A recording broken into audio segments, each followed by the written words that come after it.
And now, aviation weather around Alaska. Hello, I'm National Weather Service meteorologist Peter Chan with your Alaska aviation weather outlook on this Saturday, March 8th, 2025. And to help set things up here as we go through the rest of the weekend, Sunday, Monday time period. As of this Saturday, low pressure is located up in the southwestern portion of the Bering. This low is going to kind of head up toward the central Bering and then back down just north of St. Paul by the time we get into Monday morning. And ahead of it, this front is going to be pushing up into the southwest coast, lower Yukon, Kuskokwim deltas, and along Bristol Bay, northern parts of the Alaska Peninsula. There is a winter weather advisory in effect for this Saturday evening through early mid-morning Sunday. And this area could pick up a quick 2 to 4 inches of snow along this front, along with gusty winds out of the southeast as high as 40 miles an hour, so that could reduce visibilities at times down to a half a mile, especially as we go through tonight. Now, further east, things have quieted down. There's a weak low that's going to just kind of rotate some moisture up along the Panhandle and Gulf Coast. The rest of the weekend, it's weakening. It's just more or less a trough. But in through areas of the Panhandle, we may still see some lingering areas of light rain, snow in the higher elevations, or showers. We expect Sunday morning IFR conditions, intercoastal mountains, there are the inner channels, and up in the northern parts of the Panhandle. Pockets of IFR, 40-mile gold country, south side of the Alaska Range toward the Talkeetna Mountains, and then down also along the west arm of the Alaska Range with those east-facing slopes, and then a broad area of IFR conditions in association with this front. Windy conditions will continue across the Aleutians into the day on Sunday. And for Sunday afternoon, secondary low that forms Sunday morning is going to kind of come up and just wobble here in through the western Gulf the rest of the weekend. So we find IFR conditions along Prince William Sound, the eastern Kenai, the mountainous areas here could pick up some additional snowfall. Avalanche danger is very high within this region. And then across the Panhandle, MVFR conditions.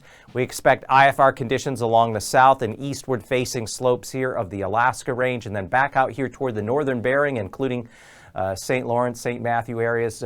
We expect IFR conditions there. In the far north, generally VFR conditions will prevail across the middle upper Yukon Valley, Brooks Range, Arctic Coast, and North Slope. For Monday morning, widespread area of IFR conditions along the Gulf Coast into areas of the Panhandle, Prince William Sound, eastern Kenai, lower Cook Inlet, all the way across the southwest interior, northern half of the Bering Sea.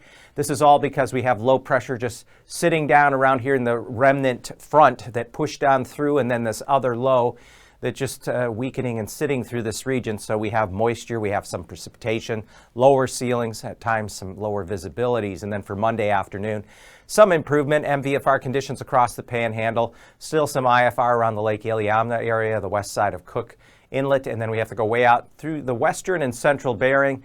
We find some areas of IFR in the remnants of the low that will have been out there this weekend. Past conditions Sunday up there in the Brooks Range, Anatuvik and Adigan passes VFR.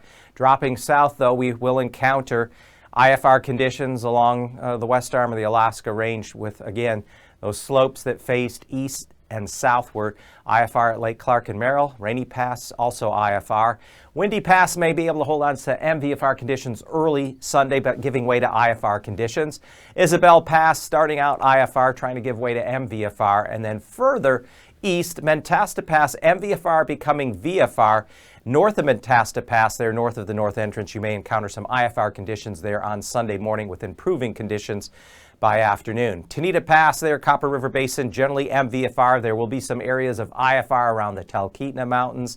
And as you get down toward the coastal mountains there, toward Valdez, Cordova area. So at least portions of that of the Copper River Valley seeing some MVFR. Now, Portage Pass, generally IFR through the pass. Portage on out into Prince William Sound, the west entrance, MVFR for Sunday. And then Chilkoot and White, we're looking at IFR conditions becoming MVFR across areas there of the northern Panhandle during the day Sunday. So the surface freezing line has been pushed up well into the central Bering to between St. Matthew and well north of St. Paul to along just Bristol Bay and outside of Kuskokwim Bay. That's Sunday morning, and then down along the Gulf Coast and into the inner channels of the Panhandle. A little bit of a bump to the freezing levels aloft, if you recall, this stronger front that's going to be pushing into the southwest portion of the mainland, the coast there, Kuskokwim, Bristol Bay areas, northern parts of the Alaska Peninsula. Still a little bit of warmer air aloft. It's been occluded, got pinched off, so that's why we find 2,000 and 4,000 foot freezing levels aloft, a little further south now down toward areas of the North Pacific. And with the areas of precipitation along this front, because the low's back here, the front arcs out ahead of it with secondary development near Kodiak Island, we expect lower ceilings, thicker cloud cover there in the precipitation-bearing clouds, so there's better likelihood of moderate icing across the northern central parts of the Bering Sea through St. Matthew, Nunavik Island, around Kuskokwim and Bristol Bays, the northern parts of the Alaska Peninsula on up to Cook Inlet, in areas of the Western Gulf and Kodiak Island. For the areas back toward the southwest and Bering above 4,000 feet, around 5,000-6,000 feet there, Shelikof Strait, and then as you get further south, east of Kodiak Island, the freezing level, you have to get a little higher up, above 6,000 and 8,000 feet there for icing.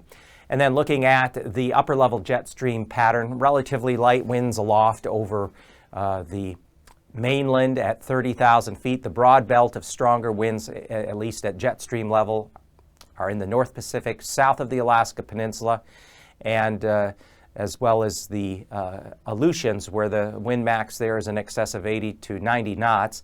And then as we bring it down to 700 millibars, 9,000 feet, there is southerly flow here up across areas of the mainland from the Kenai Peninsula, northwestern Gulf, all the way back out across Norton Sound into the Seward Peninsula.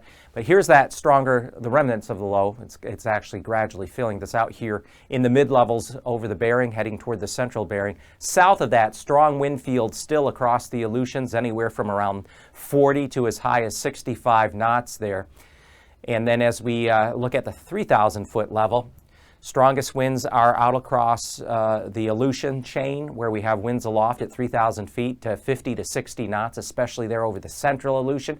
Another area of stronger winds along the Asia coastline there, eastern Russia, as high as 60 knots there around the Gulf of Anadyr and extending back toward, though not quite as far south as the Kamchatka Peninsula. And we could also have some stronger winds coming in there at Kennedy Entrance outside of the lower Cook Inlet, and then also outside of Hinchinbrook Entrance, maybe some gale force winds there at 3,000 feet. But here's a look at the turbulence on Sunday. A broad area of turbulence across the southwest and west portions of the state, from areas of Norton Sound, southern Seward Peninsula, St. Lawrence Island, all the way down through the Kuskokwim River Basin, along Kuskokwim and Bristol Bays, the Alaska Peninsula, Kenai Peninsula, Western Gulf, as I said, into areas of Cook Inlet, and then extending southwestward all the way out into the Aleutians. That's generally surface to 5,000 feet or surface to 4,000 feet here in the southwest interior. And then severe turbulence is possible in that strong wind field over the central and western Aleutians on Sunday, surface to 4,000 feet.